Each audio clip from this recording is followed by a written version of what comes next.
Greetings wherever you are from around the world. Here we are in Melbourne. We're in Bali, in two places in Bali. And welcome, ladies, to the World Digital Detox Day. And welcome to an invitation and talk about work, wellness, and the screen, corporate detox. What do we do? How do we work with it? And I'm delighted to introduce you to two fabulous ladies, Yvonne, who is a senior sales and marketing director, but a 30-year practitioner of an instructor of yoga, and Ibu Ravina, who is a communications director with Tanner Hotels and Wellness, and Thank you for myself, having. John Nielsen, a World Digital Detox Day ambassador, both Australia and Indonesia. So thank you very much, and it's great having you here. My pleasure, Pak. Pleasure. Um, the always on digital work environment is creating new real big challenges. We don't really leave work. We may go home, but we still have the computer on. We still have the phone that can connect. Interestingly enough, in many countries now, in France as an example, there's a law that now starts stopping people from being able to make contact. Um, how, Yvonne and Ravina, how have you worked with that in the past? I mean, Ravina, you were in a very traditional environment in terms of both Kempinski, Alila, and your last hotel, or also Sofitel. How did you cope with that digital detox of actually, when I leave work, I still don't leave work? How did those big companies cope with that? Actually, I think, especially if we're working in the property base, it's really hard to have a digital detox, especially if you are in the operational department. I'm in the marketing, back of the house. However, I still need to be alert to as it as to what is happening to the during the operational time. If anything that needs to be alerted as even like a crisis management. So it's really hard. However, how I coped with it was really different between companies and really have impacts on your leaders as well, how they perceive this outside of working hours work But and work and life balance. and Ravina, when you were with Sofitel, so Accor as an example, as Mhm. I was saying before, the French laws are now very clear about not contacting people out of work. Did Accor practice that same mentality, or did they say we're still in a hotel, so it's a 24/7 business? When I was in Sofitel, which was like 2022 up to 23, it was still during the COVID and the transition from COVID to after COVID, right? So it's still like the 24/7 because first we're in the hotel and we're using the Indonesian law instead of the French law, even though it's maybe in some core properties outside of Indonesia it's implemented, but in Indonesia it's still common practice that you are on almost like You're on all 24/7. right the whole time. Yeah, yeah. And But for the marketing, I had the pleasure of still not uh, on all the time. When I got home, I have the privilege of having connection with my family and my friends. Maybe it was also because of that era, the transition between COVID and after COVID. thank you, Ravina. Yvonne, Yes. how have you, over those years, kind of, I mean, you have grown up children, should I say? Mm. How have you fought with that digital that you're constantly on?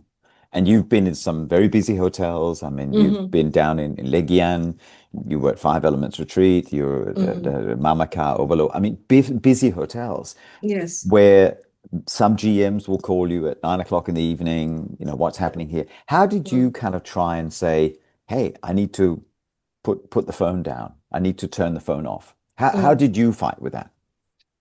Uh, I can say that I'm quite lucky. I mean, yes, it's a hot five-star hotel in some brand hotel, but again, only urgent matters. they will call us, and then actually it's not from only from GM, but as I'm working in sales and marketing, so sometimes it will come from our customers.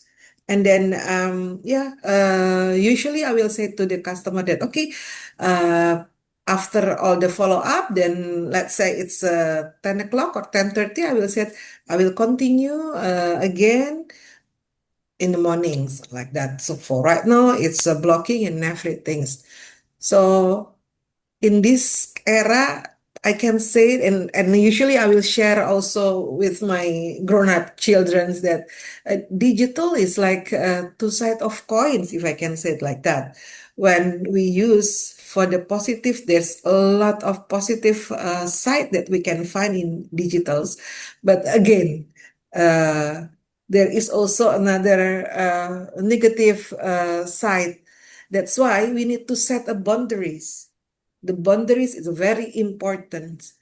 And then the one who understand how to set the boundaries is us actually, because we who understand our cope, how we set, like me, if 1 hour before sleep time, then I just shut down everything. And then, of course, I will not shut down my handphone, but I just keep away.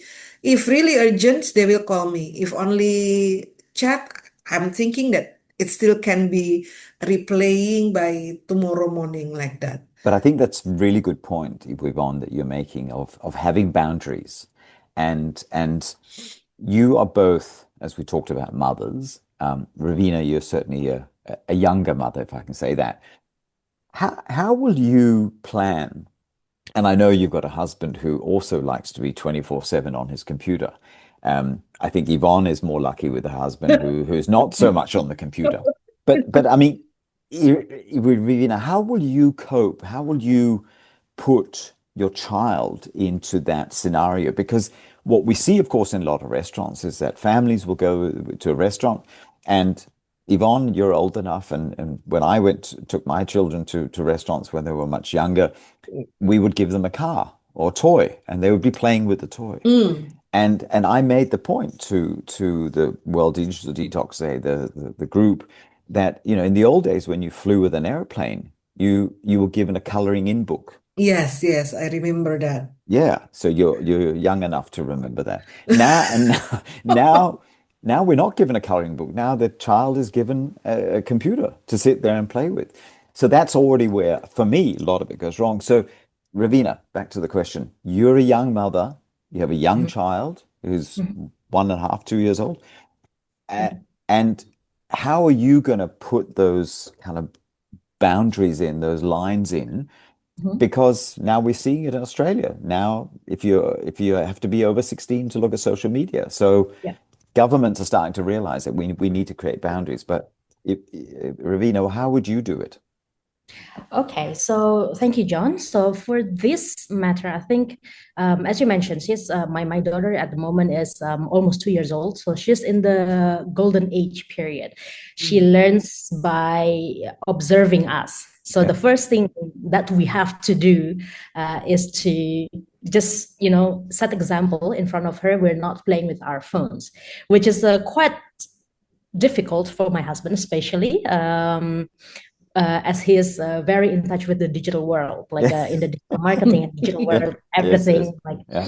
it's very difficult. But I try at least from my side, at least not both of us are busy with phones in front of her, because that will also affect the way that she sees phone. Like it's really that boundaries when she sees phone and then she's just like playing and giving you toys and then you just pick it up without looking at her, then she will eventually learn that oh, I'm not that important, whatever on the screen is more important than me. So And we see so many times with parents who, when the Yeah. child is screaming, you just give them the phone to sit on. And it yes, really exactly. yikes me. I also think, I mean, of course, as Yvonne makes the very good point, there's Mhm. lots of positive things about these phones, and there's lots of Mhm. learning tools also. Yeah. But the biggest problem I often see with it is just that parents will just, here's an iPad for Mhm. the child, shut up and sit there and do it on it. But as you're correctly saying, Ravina, you're training them to sit and look at this screen, which then Exactly. requires eye problems Yeah. and attention problems, and that they Emotional problems also, emotional Pak. problems. Very, very well Exactly. said, Yvonne. I mean, Yvonne, Exactly. maybe do you want to quickly expand on emotional problems, how you see that? Because when you attach with things, then you will not you don't know how to talk with others. Like Yep. the emotional is only what you would like to see, not what actually you need to understand in this life. So it's more to yourself, not to the society, not to the society. Well, as a human being, we know that we are a social human being, that we need to talk with others, not only to the phone or to the digital. That's why we need to set the boundaries. We need to I'm lucky. I mean, I can talk with my both of my daughter and son that, hey, And they're older. remember, So yeah, you're they're lucky in older, that sense. yeah, But Ravina, like you that. can't just talk to your daughter or son Not yet. if you have a son in the That's why future. it is very important to set example. Whatever she sees, Agree. she will do. Yeah. So I think that's the very beginning phase of learning, right? By observing, and then they will start doing. So in terms of giving screens whenever we are in the restaurants or anything, we try as much as possible. If we give her something to watch, like one of the learning shows, for example, we'll watch it on the TV. So she's not accustomed to a phone or an iPad that she can bring everywhere. So she has, if she wants to watch something on the screen, it has to be on the TV, and she knows it's only at home. So it's not like whenever we're in a restaurant and then she doesn't get a phone or iPad, and then she will throw a tantrum, because iPad or the screen is actually one of the major causes of tantrums in the public Yep. Yeah, that's also related to the emotional, because then first they don't get what what they want, so then they will throw a tantrum. Secondly, it's about being burnout from all the stimulation from the show itself. Even though you can see one show that is playing very slowly, that is not that stimulating compared to something that's very action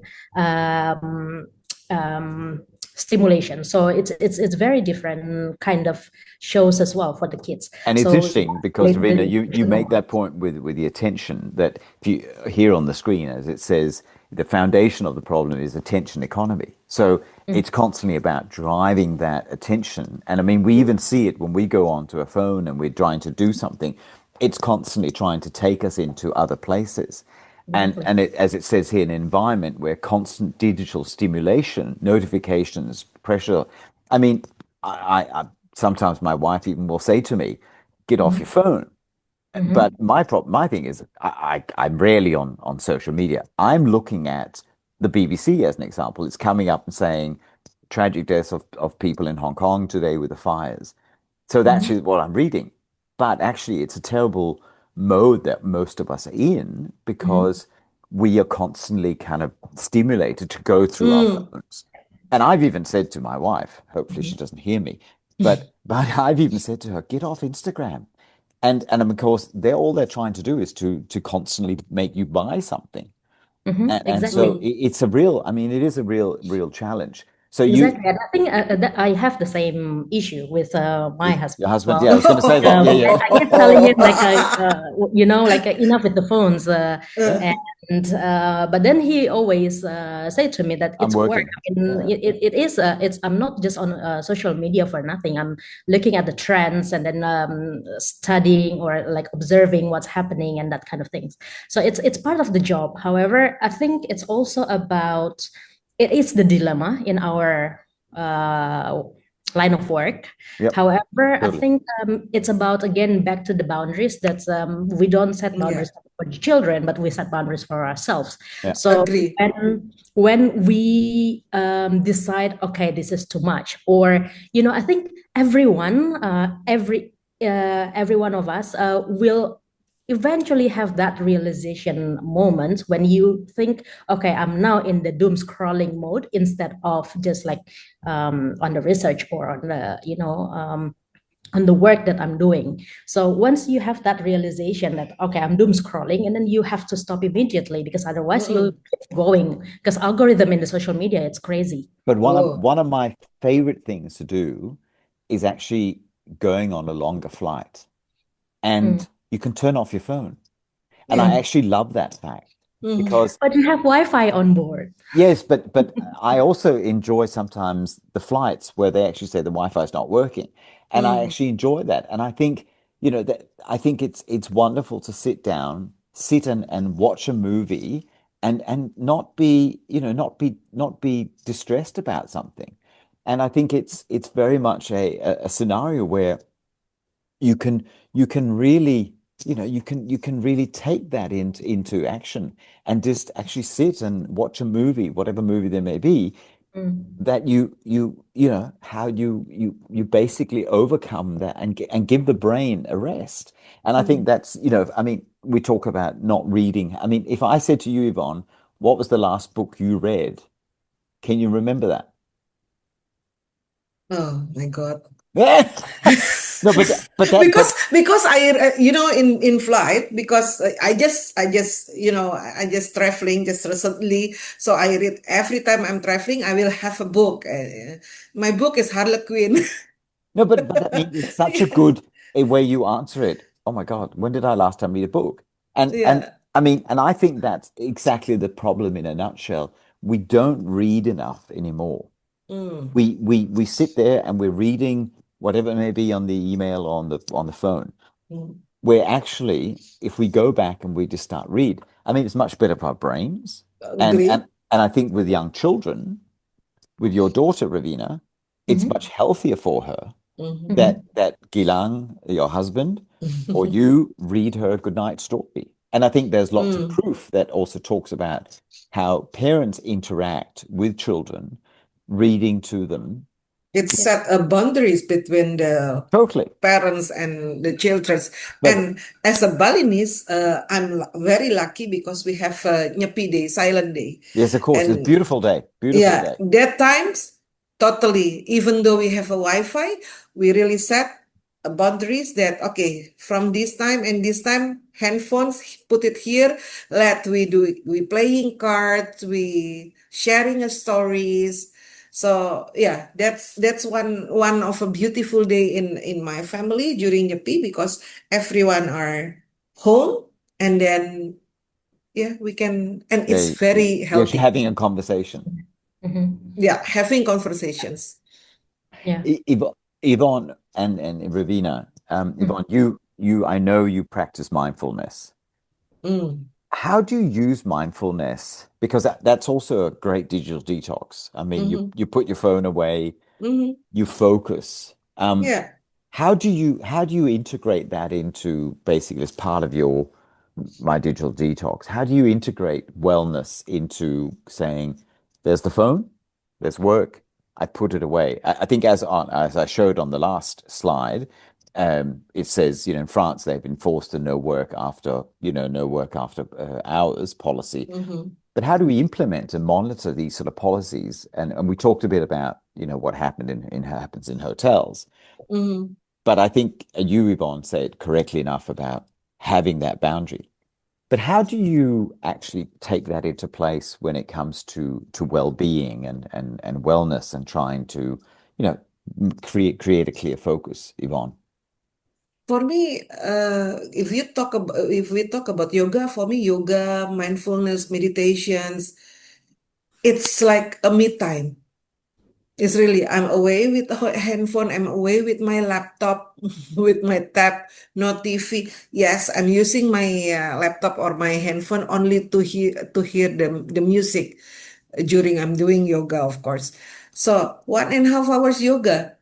It's very healthy. We are doing yoga is healthy, and then we're not reading or scrolling or like that. So it's a very for me it's my me time. Yeah. My me time to part of detox also. Um, I've been in what we call this very tight that time that I'm doing scrolling. I'm experienced that part. It's like, Yes, I can believe. yeah. And then when I watch when I see the time, it's 3 o'clock in the morning. I said, Yeah. what I'm doing? It's like that. No, no, you're I've totally been, right. yeah, I've been there, and that's why I learned that I need to set a boundary. So now, because I know I'm very intense with things, so I said, okay, 10 o'clock or 9, yeah, 10 o'clock usually, I just put away, and then another 30 minutes, 45 minutes, and then I sleep. So it's also healthy because, when we saw anything, there is the light coming to our, Yes. And it's very bad. I mean, it's bad for our eyes. yeah, yeah, And see, I, like I, that. I always say to people, when I see people sitting in a dark room watching TV, as an example, I say to Um, people, turn on some lights because it's actually very bad for your eyes. mhm, And mhm, and that is only replicated by constantly when we're on the phone, that we're so mhm. close to it. Ravina, how do you do mindfulness, or how do you make a wellness discipline part of your sort of day to day and detox Well, on the phones? well, previously when I was working in the big chain hotels, it was not really my my focus because again, it's like a 24 hours business, and then it's kind of like part of the lifestyle.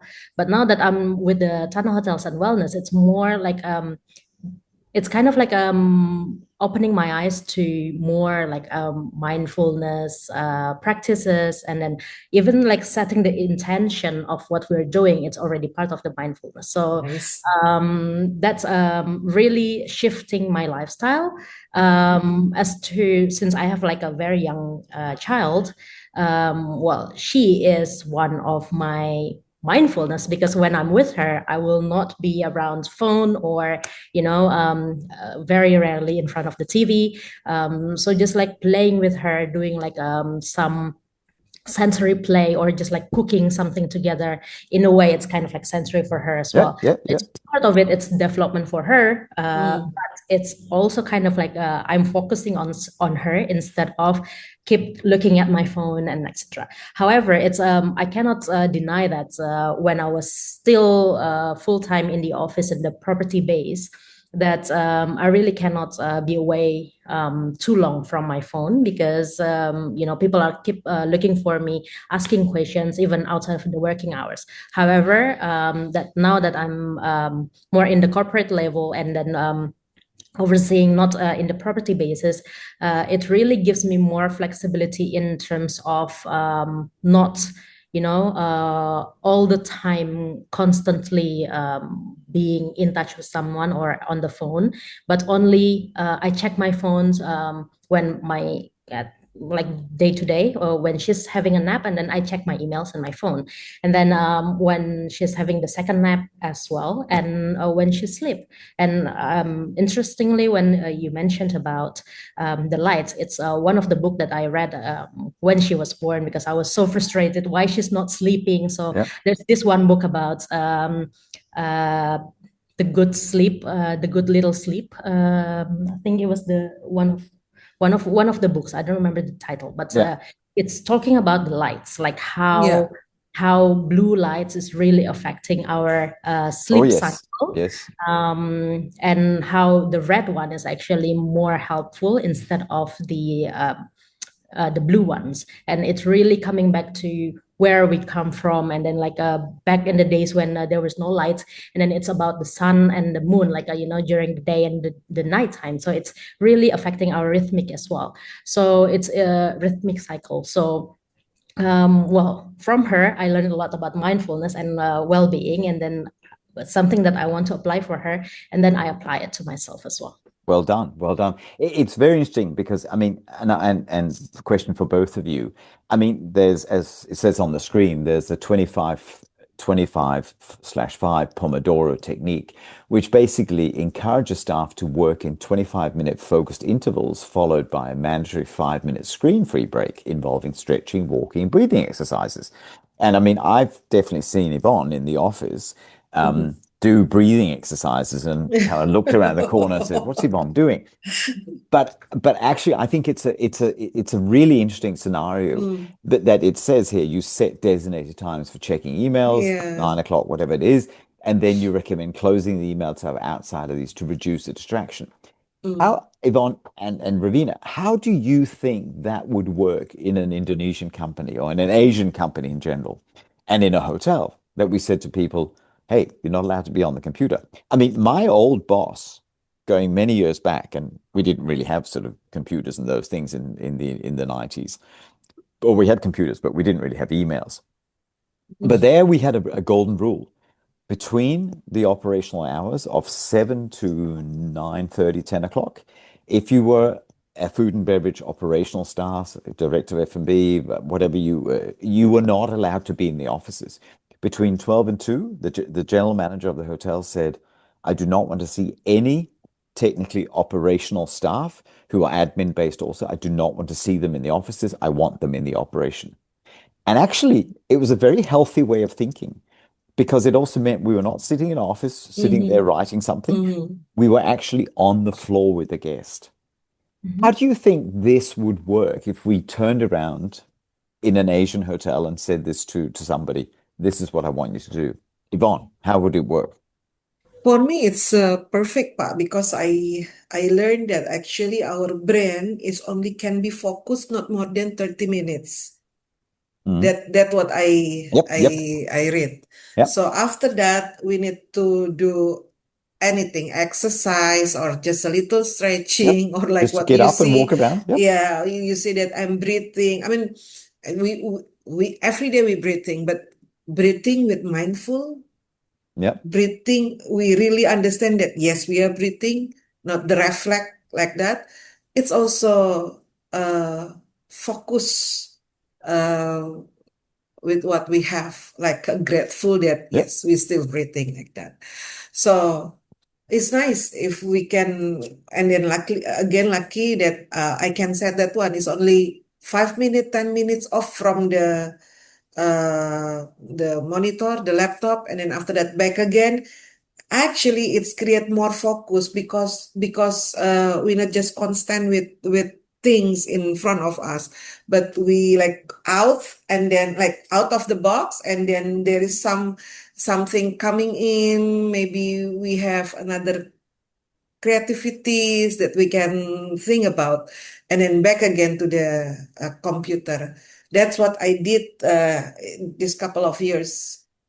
Yeah, and I mean, Sometimes I forgot 45 minutes, but it's like there is the sign alert in my body that oh, this is already too much, 45 minutes. I said okay, 45 minutes, and then now we have the watch that said that hey, one yeah, you hour got to you're not move. moving. Yeah, so And it's look, like that. I personally have practiced that for many, many years because I can't sit too long in a chair and sit and read something. I almost Mm, need to get up. I maybe I need to get a coffee or I just need to do something because I mhm, think also the blood circulates around the body and around the brain, and the more active we are, the better. I mean, we need to burn some calories every single mm-mm. day. Ravina, how do you think if you were still at the Sofitel or the Accor or Kempinski, and you turned around, you said to the office team, okay, this is how we're going to do things. What do you think people would say? I think it's makes sense and people can still do it, especially if they are in the operation. I think it's as you set the example, it's easier for operational Yep. team to be away from screen, especially during the working hours, because we don't want them to be on the emails all the time. They need to Yep. engage Totally. with the guests. So, but for the office team, yes, it's quite challenging because we're always in front of the computer or back-to-back meetings. However, if it's only like 5 minutes break every half an hour, I think that's mostly we do it most of the time actually, just getting some drink or getting a coffee or something. And in between meetings, even though it's 1 hour meeting, usually like half an hour maybe it's a bit challenging with the back to back, but at least every 1 hour we can always go outside, looking at if I was very lucky with the ocean view Yeah. So properties, you could and take I the can just natural. go out looking at the ocean, looking at the beach, and then go back inside again after 5 minutes. So that's something that we can do.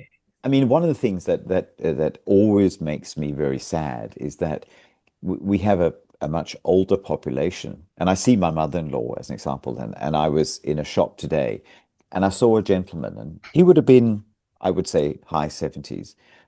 And he's actually talking on the phone and having it on speakerphone. And he's having this conversation. And I actually turned around and said, please talk to the phone. I mean, you don't need to sit and hold it in front of you.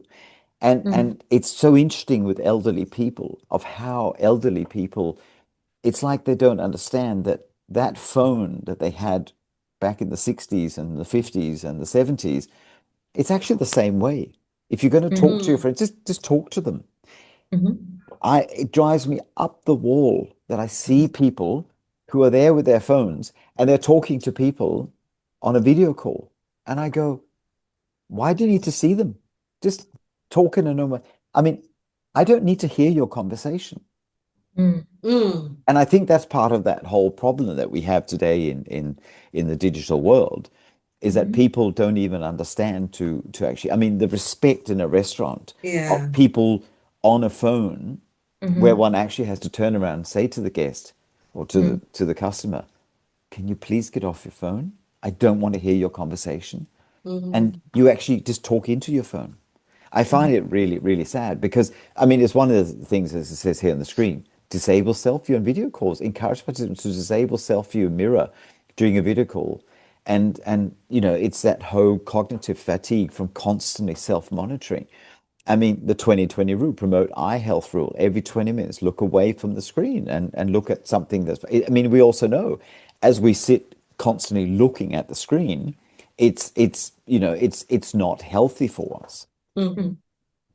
Are there techniques that you would recommend from a well-being perspective, Yvonne, that you would Mm. recommend? And Ravina, you can maybe have a think about. Are there techniques that you would recommend people to do and to teach colleagues and friends about limiting the use and really trying to, celebrate the World Digital Detox Day on December the 10th and really say, this is why we should not be constantly on the phone.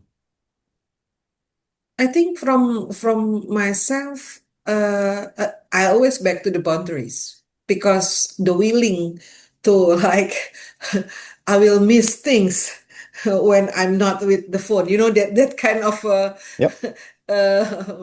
uh, thinking, the way of thinking also sometimes happen, and because that's why we need to set a boundary while we need to understand.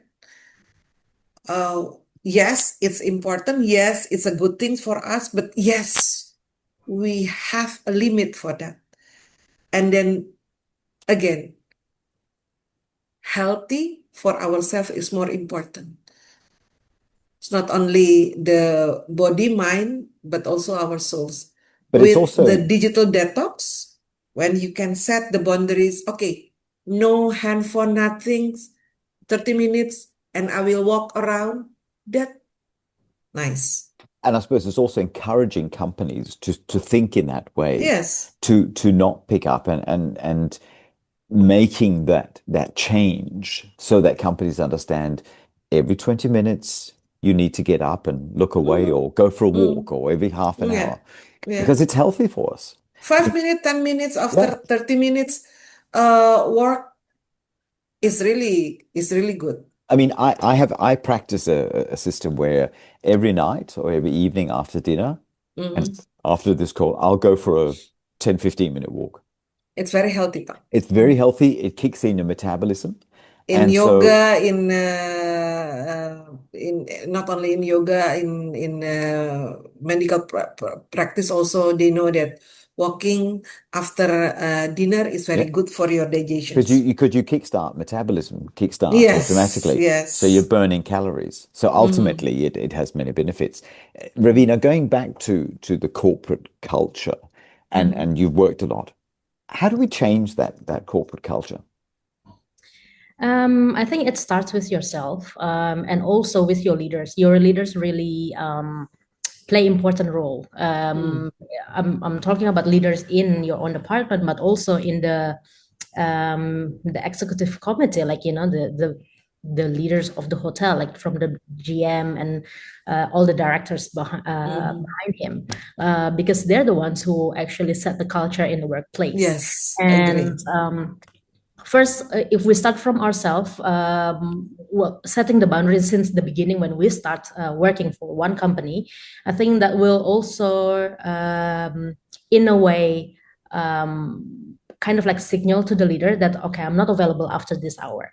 But if you keep replying to Yeah, you are available. his or their messages, and then in the beginning, of course, everyone will test the water with you, whether, oh, is she going to reply me at 10 o'clock in the evening, or is she going to reply me at 8 p.m., so something like that. But for us, we really filter what kind of message I can reply to and which cannot.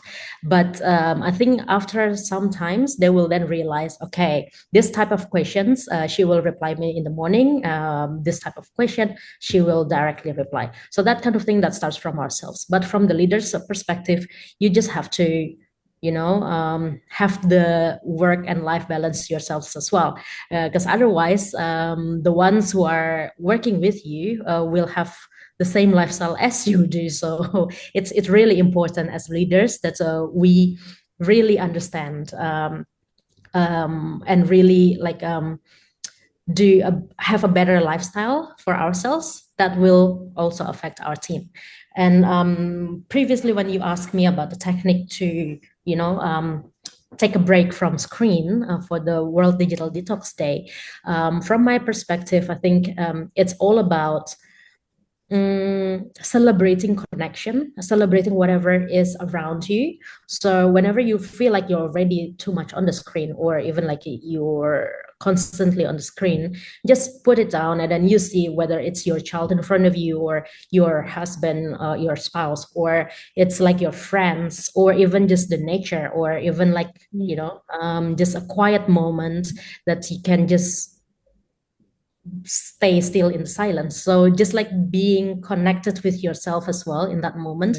That's I think that's one of the technique that you can start to appreciate whatever around you, and then that will help you to you know keep away from screen. Because screen, for me, screen is contagious.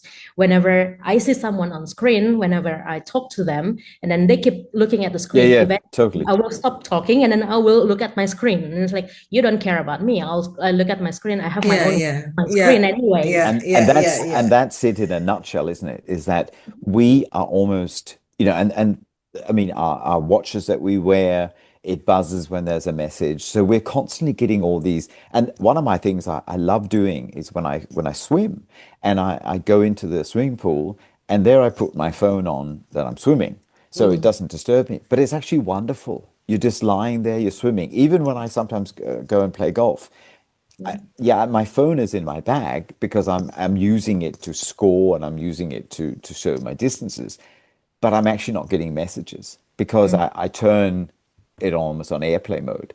So I think there's a wonderful, goes back to what I was saying about, I love going on an airplane and turning off my phone and looking at a great movie because it's such a nice feel.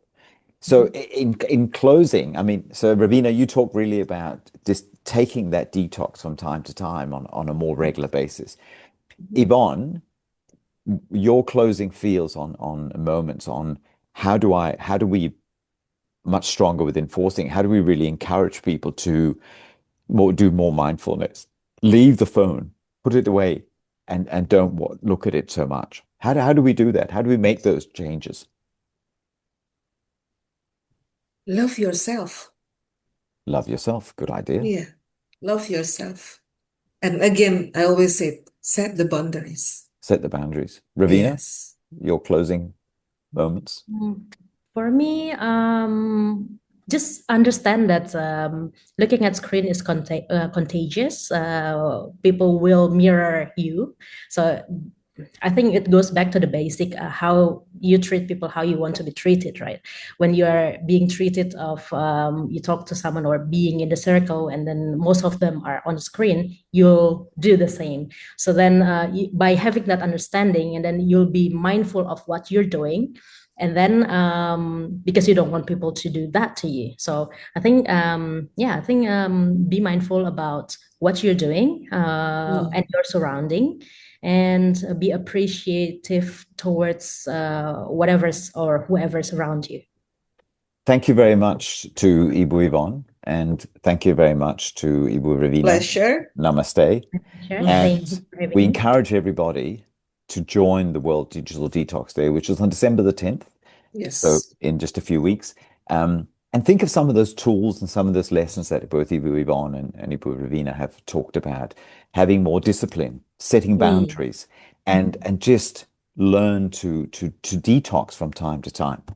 So thank you very much to both of you for joining. My name is John Nielsen, World Digital Detox Day Ambassador for Australia and for Indonesia. And we look forward to hopefully hearing from you again and coming on that journey and joining the momentum of people learning to actually digital detox. So thank you again. And wherever you are in the world, we wish you a nice and pleasant day, and say namaste. Thank you. Thank you. Thank you.